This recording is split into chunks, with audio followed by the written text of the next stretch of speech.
Mississippi is gaining dozens of new cannabis patients each day. That's according to a recent industry report by the Mississippi Medical Marijuana Association. Noah Noble reviewed the report and checked in with the local dispensary. And so, Noah, what'd you find?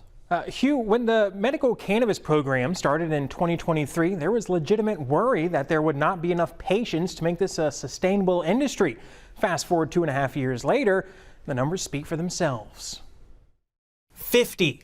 That's how many Mississippians are becoming medical cannabis patients each day. Local bud tenders like Leslie Carter aren't surprised by the number. She serves between 40 to 60 people a day. But it wasn't always this busy. You'd have an influx of people, then it would just disappear throughout the week, whereas now it's more consistent. And word is getting around. The number one driving factor for patient growth is word of mouth. Henry Chrysler is the director of Mississippi Medical Marijuana Association. From a patient growth perspective, we have seen about a 41.5% increase in active patients over the last year. So, that's pretty significant. In its 2025 industry report, this orange line represents the number of active cards from last summer to this summer. Harrison County leads the state in medical cannabis patients.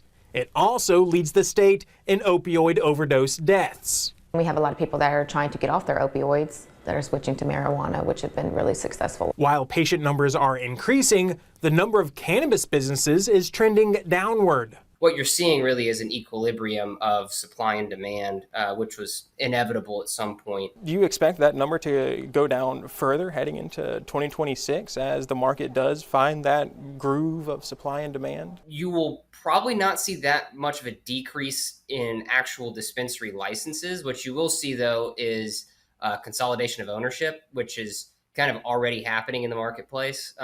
There's, independent dispensaries are quickly selling to larger conglomerates, and I think that will likely continue.